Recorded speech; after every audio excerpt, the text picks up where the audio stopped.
ሮቤል ራሔል እህቱ እንደሆነች አወቀ። እጅግም ደንግጦ ይገኛል። የሮቤል አባት የመጀመሪያ የፍርዬ ፍቅረኛ ነበረ። ፍርዬ ነፍሰ ጡር እንደሆነች ነበረ የተለያየ ነው በማለትም ለሮቤል እየነገረው ይገኛል።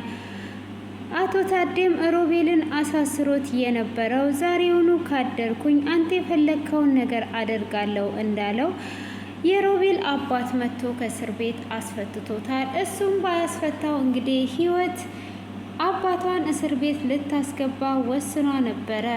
ሰላም ውድ ፋሚሊዎቼ፣ ሰላማችሁ ባላችሁበት ስፍራ ዓለም ዳርቻ ይብዛላችሁ። ቀጣዩን ክፍል ይዤ ቀርብ ያለው እስከ መጨረሻ እንድትከታተሉ ስል በአክብሮት እየጋበዝኳችሁ እንግዲህ በባለፈው ክፍል ላይ ሮቤል እስር ቤት ገብቶ ራሔልን የማታፈቅራት ከሆነ ከዚህ አትወጣም፣ ከሮቤል ከህይወት ርቀ ከራሔል ጋር መሆን አለብህ በማለት ነበረ እስር ቤት እየገባው። በዛ አይነት መልኩ እንግዲህ ሮቤልም እጅግ አዝኖ ነበረ ክፍሉ እየተጠናቀቀው። ሆኖም እንግዲህ ታዴ መጥቶ ያናግረዋል። አንተ ነው ወይ ያሳሰርከኝ? እኔ በፍጹም አልገደልኳትም በማለትም ቢናገረው አረ እኔ እንደገደልካት እርግጠኛ ነኝ። ስለዚህ አንተ አሁን ከህይወት ትወጣና ወደ ራሔል ህይወት ትገባለህ። ልጄን የማታፈቅራት ከሆነ እዚሁ እስር ቤት ትቆያለህ እያለ እንግዲህ እያስፈራራውም ነበረ። ሆኖም እንግዲህ በዛ አይነት መልኩም ቢሆንም ራሔል በፍጹም እንዴት እንደዚህ አይነት ነገር ይፈጠራል ብትልም እንግዲህ እሺ በማለትም ገብቶ ነበረ። እንግዲህ ሮቤል እስር ቤት ስለገባ ህይወትም ደጋግማ ስልክ ብትደውል እየተነሳላ ስላልነበረ ቀጥታ ወደ ቤት መታ ነበረ። ቤትም እንግዲህ ከመጣች በኋላ ለምንድን ነው ቤት የመጣሽው? ሮቤል የለም እኮ ብላ ፍርዬ ስትላት ሮቤል ስልክ ስላላነሳልኝ ነው የመጣሁት ብላ ስትላት ሮቤል የት ነው ያለው በማለት እንግዲህ ህይወትም ስትጠይቃት ፍርዬ ስለ ታዴ ደበኞች ሁሉንም ነገር ንገሪኝ ከዛን እነግርሻለሁ ብላ ትላለች። ታዴ የገደለው ብቻ ነው ወይ የነሱ ደመኛ ወይስ ሌላ ሰው የምታውቂው ሰው አለ? ደግሞ ማርታ የእነሱን ደመኛ እንደምታቂ ነግሯኛለች። የራሔልንም ፎቶ የኔንም ፎቶ እንደሰጠሽ ምንድነው ንገሪኝ ብላ ትላታለች። ህይወትም እንግዲህ እያንዳንዱን ነገር ትነግራታለች። ታዴና እህትየው ሊያስገድሉኝ ነበረ።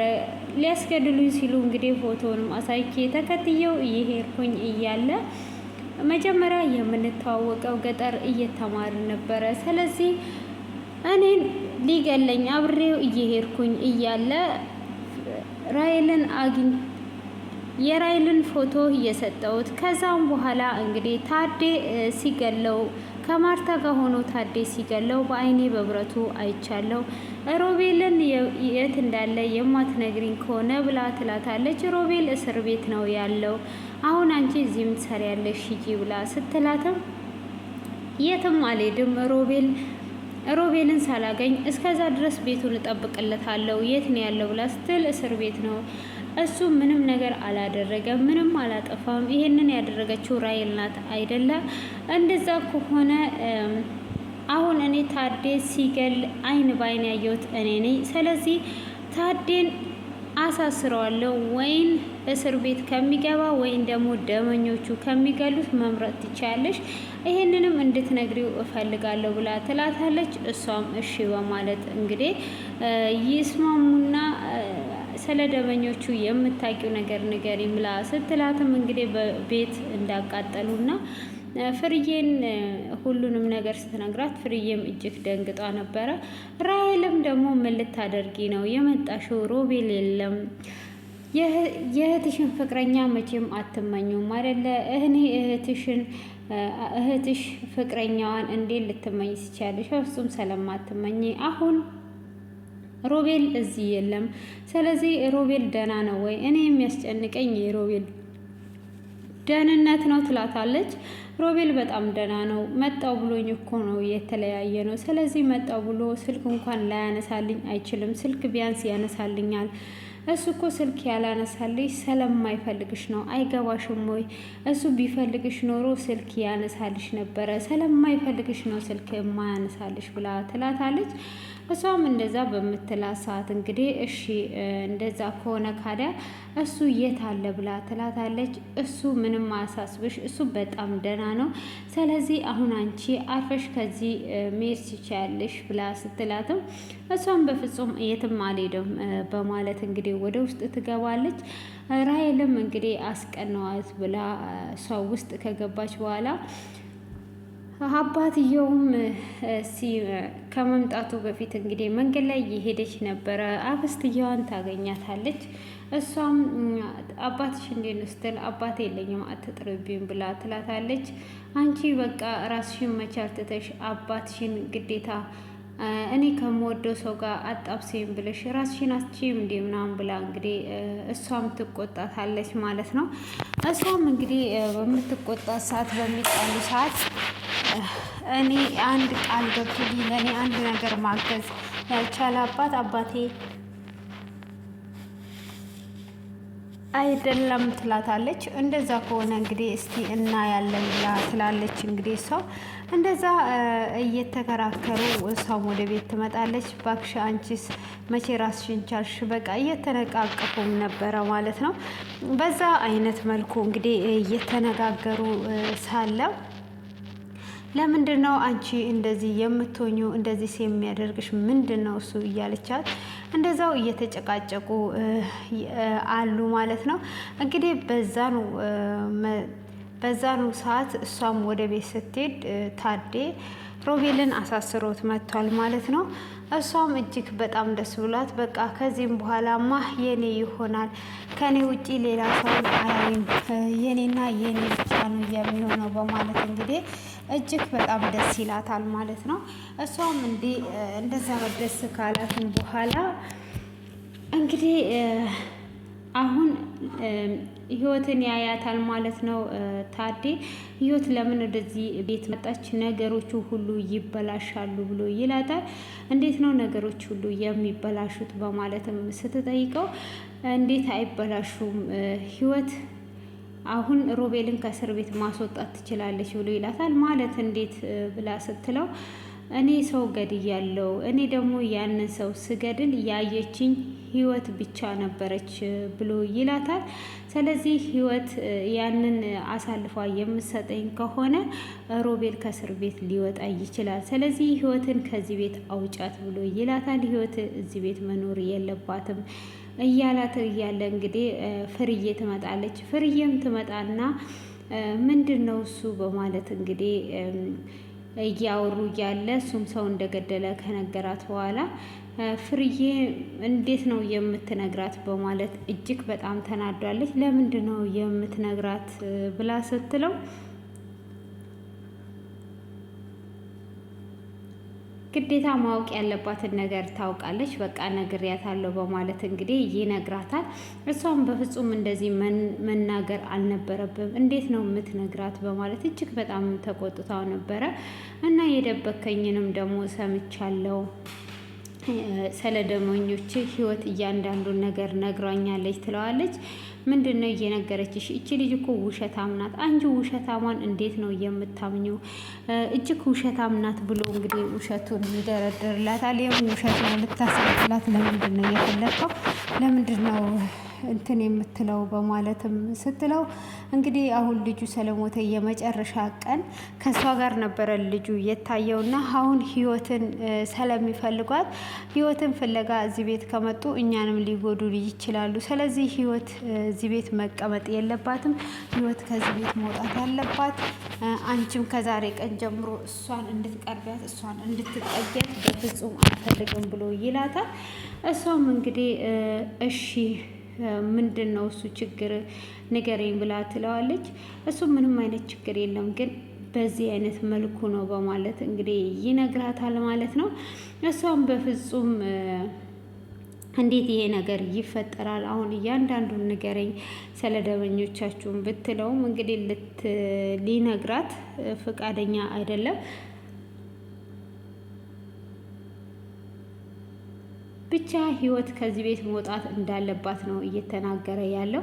ህይወትም እንግዲህ ከዛ ቤት መውጣት አለባት ብሎ ራሄልም ልታስወጣት ትሄዳለች። ራሄልም ምን ፈልገሽ ነው የመጣሽው? ከዚህ ቤት መውጣት አለብሽ። እዚህ ምን ፈልገሽ ነው የመጣሽው? በማለት እንግዲህ ትጠይቃታለች ማለት ነው። እሷም በምትጠይቃት ሰዓት እንግዲህ እኔ ምንም ነገር ፈልጌ አይደለም የመጣሁት ብላ ትላለች። እንዴት ምንም ነገር አልፈለግሽም? ፈልገሽ ነው እንጂ የመጣሽው። አሁን ሮቤል የለም ከዚህ ሂጂ ብላ ስትላት፣ ሮቤል እስኪመጣ ድረስ እጠብቃለሁ፣ እቃውን እጠብቅለታለሁ። እናንተ አውጥታችሁ ስትጥሉኝ የጠበቀኝ ሮቤል ነበረ። ስለዚህ እሱ የጣለኝ የተጣልኩትን ነው ያነሳኝ፣ ወዴትም አልሄድም ብላ ትላለች። እሷም እንግዲህ እንደዛ በምትልበት ሰዓት እሺ በቃ ብላ ትላለች። እሷም እንደዛው እየተከራከሩ ሳለ እንግዲህ በፍጹም ከዚህ አልወጣም፣ እምቢ ካልሽ ላሳስረውም እችላለሁ ብላ ትላለች። እንደዛ ከሆነ እንግዲህ መቀጠል ትችያለሽ ብላ ትላታለች። እሷም እንደዛ ምትቀጥይ ከሆነ እንግዲህ መቀጠል ትችያለሽ፣ ማሳሰር ትችያለሽ ብላ ትላታለች። እሷም እሺ ትላለች ማለት ነው። በፊት ከዚህ ቤት ሮቤል ሳይመጣ አልወጣም በማለት እንግዲህ ትናገራለች። ሮቤልም ከዛ እንግዲህ አባትየው አስፈትቶት ይመጣል ማለት ነው። ሆኖም በጣም ተከራክሯለት ነበረ ህይወት ማለት ነው። ህይወት እንግዲህ በፍጹም እሱን ቤቱን ትቼ የትም አልሄድም ብላለች። እንዳለችውም እንግዲህ ከቤት እንደማትወጣና የትም ቦታ እንደማትሄድ ነው የተናገረችው። እሱም እንግዲህ ሮቤል ዛሬም እስር ቤት አላድርም እንዳለው እንግዲህ አባትየው አስፈትቶት ይመጣል ማለት ነው። አባትየውም አስፈትቶት መጥቶ ታዴ ያየዋል። ታዴ ማን አስፈታ? ለምንድን ነው የመጣው? በማለት ሲጠይቀውም እንግዲህ አባትየው ከኋላ እኔ ነኝ ያስፈታሁት፣ ልጅቷ የሞተችው ውሃ ውስጥ መርዝ ተደርጎ ተመርዟ ነው እንጂ ሰው ገሏት አይደለም። በዛ ላይ ደግሞ የገደላት ፍቅረኛው ነበረ። ፍቅረኛውም እንግዲህ ተገሎ ተጥሎ ተገኝቷል። ስለዚህ ምንም አይነት ነገር ልጄ ላይ ማስረጃ የለም፣ እንዴት ነው እንደዚህ የምታደርገው? በማለት እንግዲህ ይናገረዋል ማለት ነው። እሱም በሚናገረው ሰዓት እንዴት ነው እንደዚህ የምትናገረኝ እያለው እንግዲህ በዛ አይነት መሰረቱ እንትን ብሏል ማለት ነው።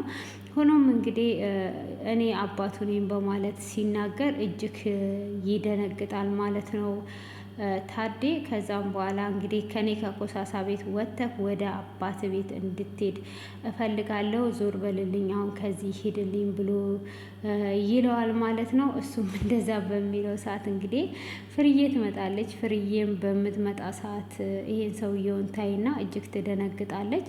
እሷም እንግዲህ በደነገጠች ሰዓት ምን ሆንሽ ነው ብሎ ሲላትም እንግዲህ ሰላም ትለውና የት ነው ያለው አለ እንዴ በህይወት ምናምን ብላ ሰላም ብላ እሷም ደንግጧ ታያለች። እንግዲህ ራይልም ተናዳው ወደ ውስጥ ትገባለች። አባትየውን በቃ ተፈታ፣ ከተፈታማ ከዚህም በኋላ በቃ ፍቅረኛ አይሆንም እያለች እያለቀሰች ባለችበት እንግዲህ እሷም እንደዚህ አይነት እያለቀሰች ባለችበት ሆኖም እንግዲህ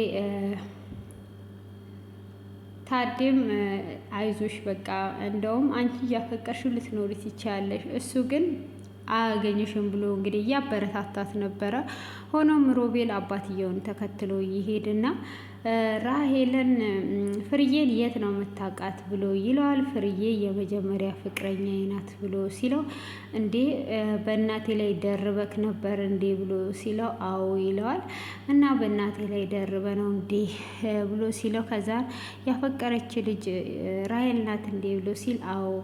እና ግንኙነት ነበራችሁ እንዴ ብሎ ሲጠይቀው ምንም አይነት ግንኙነት የለንም ብሎ ይለዋል። እሱም እንግዲህ መጀመሪያ ላይ እሷ በደንብ ነበረ የምታፈቅረኝ፣ እኔ ነበርኩኝ የማላፈቅራት በማለት እንግዲህ ይናገራል ማለት ነው። እሱም እኔ አላፈቅራትም ነበረ እሷ ታፈቅረኝ ነበር በማለት እንግዲህ ከነገረውም በኋላ እንዴት ነው እንደዛ ሊሆን የቻለው በማለት እንግዲህ ይጠይቀዋል። ከዛን ነፍሰ ጡር እንደሆነች ነበር የተለያየ ነው ይላል። እንግዲህ ፍርዬ በባለፈውም እንግዲህ ታዴ እኔ እስር ቤት ከገባሁ ራይል ምን ትሆናለች እያለች እያሰበች ነበረ እና አሁን ራይል የሮቤል እህት ናት ማለት ነው። እታማቾች ናቸው እንግዲህ። እሺ ብሎ ቢያፈቅራት ኖሮ ከስሮ ነበረ። እንግዲህ አስባችሁታል? ውይ እንደዚህ እኮ ነው ችግሩ። እና ከዛሬ 18 ዓመት በፊት ነው ማቃት ብሏል ማለት ነው። እና ውድ የተከበራችሁ ቤተሰቦቼ ለዛሬ ያዘጋጀውላችሁ ይሄንን ይመስላል። እንግዲህ የራይል እና ሮቤል እህታማቾች ሆነው ቀርተዋል እያልኳችሁ እንግዲህ እንድታበረታቱኝ በአክብሮት እጠይቃችኋለሁ። ስለነበረን ቆይታ ከልብ አመሰግናለሁ። ላይክ እና ሰብ አድርጉ፣ አበረታቱኝ እላችኋለሁ። ውድ የተከበራችሁ ቤተሰቦቼ መልካም ቀን ይሁንላችሁ። ባይ ባይ።